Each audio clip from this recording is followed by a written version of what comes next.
Women's డేను ఘనంగా నిర్వహించేందుకు ఏర్పాట్లు చేస్తోంది సర్కార్. రాష్ట్ర వ్యాప్తంగా అధికారికంగా వేడుకలు చేయాలని ప్రజాప్రతినిధులు, అధికారులను ఆదేశించింది. స్వచ్ఛంద సంస్థలు, స్వయం సహాయక సంఘాల ప్రతినిధులను ఆహ్వానించి మహిళా దినోత్సవాన్ని ఘనంగా జరుపుకోవాలని సూచించింది ప్రభుత్వం. అంతర్జాతీయ మహిళా దినోత్సవ వేడుకల ఏర్పాట్లపై రివ్యూ చేశారు రాష్ట్ర మహిళా శిశు సంక్షేమ శాఖ మంత్రి తుమ్మల నాగేశ్వరరావు. సెక్రటేరియట్ లో జరిగిన సమీక్షా సమావేశానికి ఆ శాఖ సెక్రటరీ జగదీశ్వర్, ఇతర అధికారులు పాల్గొన్నారు.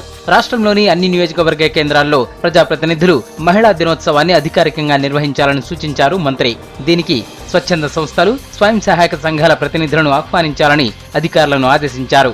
ఇందుకోసం ఘనంగా ఏర్పాట్లు చేయాలన్నారు. అంగన్వాడీ టీచర్లు తప్పనిసరిగా మహిళలను చైతన్యపరచాలని ఆదేశించారు మంత్రి. ఇక హైదరాబాద్ లోని లలిత కళా తోరణం, పబ్లిక్ గార్డెన్స్, ఇతర ప్రాంతాల్లో నిర్వహించే కార్యక్రమాలపై అధికారులతో చర్చించారు మంత్రి.